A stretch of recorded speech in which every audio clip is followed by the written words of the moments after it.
Me. Checking. Let's make sure this is on. Sibilance.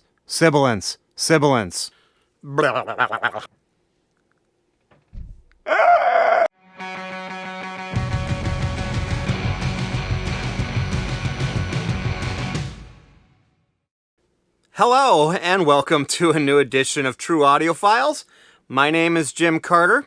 So, I'm going to change it up a little bit this week. You see my stuff that I got this week from the record store. If you're interested in any of those or want more information on them, just let me know in the comments below. But I don't want to go into too far detail on that. We'll start off and try to just get right into the topic, because I know that some of you did not like me going into long diatribes before we go into the topic. So today we're going to talk about record sales and how they compare to other physical media and just media in general for music, and where how they did last year and where we see them going, or where I see them going in the future.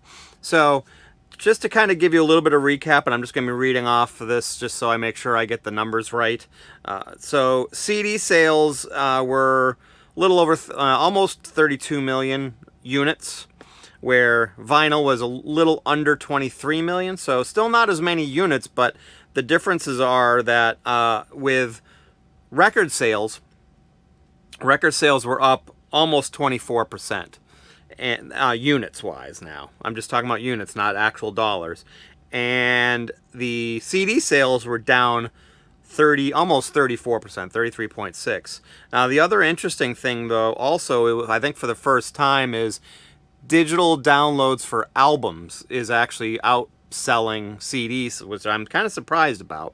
But yes, there were 33.1 million digital albums purchased for download, which is still down. It's down almost 12%, but it's still more than the 32%, 32 million CD sales. So CDs are plummeting so much that they're actually being outsold by digital albums, which is kind of surprising. And now volume-wise, or I should say revenue, the CDs are still doing really well against digital albums. However, I don't think this next thing will be any shock to any of you record lovers who have been paying attention to record sales lately, that revenue-wise, records are outselling CDs. But that's mainly just because they cost more than CDs. So, but they were almost $620 million in revenue, where CDs were $483 million, and CDs are selling, revenue-wise, are still more generating more volume or more business than downloads. So, one interesting other note that I've noticed, and this is the case for both physical medias of CDs and records, is that they actually are selling on average for more per unit this year than they were last year. And I'll go into that a little bit later, because I was kind of perplexed by that, and I had my conspiracy theory, but I kind of got debunked. But anyways, the other interesting thing of note, which at least I find interesting, I mean, it's not a huge portion of the sales, but other physical sales, which I'm making the assumption are things like Super Audio CD, Blu-ray audio, things on that nature, that was up 24%. Now, it's still not a lot. It's 400,000 compared to 500,000 units.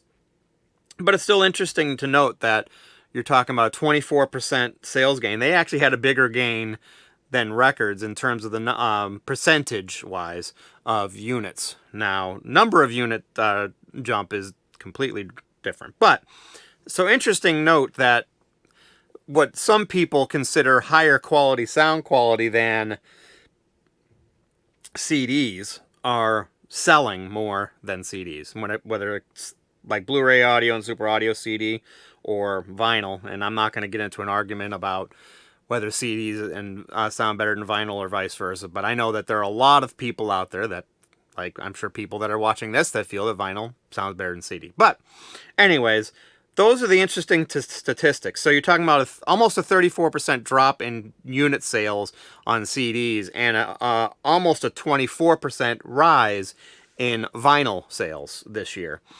and less of a drop on downloaded albums. So what does that mean? I don't know. I predict probably within the next year or two, if the trends keep going the way they're going, that vinyl will start outselling CDs. I don't think it's an unrealistic thing to think that that will happen, which I find pretty interesting, especially since, you know, they're larger, they can have more defects in them and all those things we know about. But it just goes to show you that the resiliency of the art of the vinyl in terms of getting that big artwork, getting the whole experience of putting the vinyl on the turntable and letting it go through the entire album and things like that. So it's outpacing any other physical media, or I think it will outsell unit-wise any other physical media that's out there. Probably within the next year or two is what I predict. But I think it's pretty interesting how the trends are going. I mean, it's, you know, they're definitely outselling the vinyl. Revenue is definitely outpacing CDs by quite a bit. Now, the other interesting thing that I noted earlier that I said I'd get back to was the per unit pricing is going up, both on CD and on records. Now, my initial thought was a kind of a conspiracy theory, which I was debunked, which, well, might have been debunked. It's hard to say.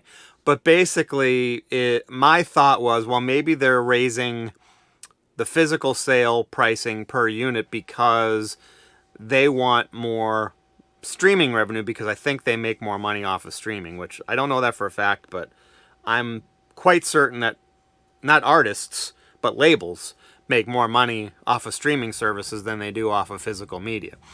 And that's just, if you look at the numbers, that just bears witness that that's the case. And so my thought was maybe they're just trying to raise pricing on physical media to make it so less people buy them, so they will stream more. I've kind of posed that question in Facebook, and a couple of people in the industry commented back at me saying, or at least one that who has intimate knowledge of this, is that the costs for producing physical media have gone up dramatically over the past few years. And I think I figured it was right around a 5% increase in revenue, or price difference, I should say, per unit on vinyl, and I think like a 10% increase in CDs, or it's vice versa. It's one of the two, I can't remember. But regardless, I asked him, do you think it's at least 5 to 10% increase in costs from 2019 to 2020? And he said at least. So it sounds like it's more of a cost issue. So in turn, they're going to raise the cost of the records you buy as well. And that kind of brings me also to another very quick point that I'll make, because I don't want to harp too much on this. But you get a lot of complaints from people saying, you know, especially stuff on like MoFi and audiophile labels in general, like, oh, you know, these things should be perfect because they're expensive, they cost more than regular releases, and, you know, I get split seams when they ship it, and they need to figure out how to make a better jacket, and so on and so forth. And I think, first off, Mobile Fidelity, Audio, Analog Productions, and a lot of the other audiophile label releases, the standard 33 RPM releases are not that far off price-wise from regular standard label releases. And if you look at the pricing, especially now that the pricing has gone up on those major label releases, and I don't think they really have on the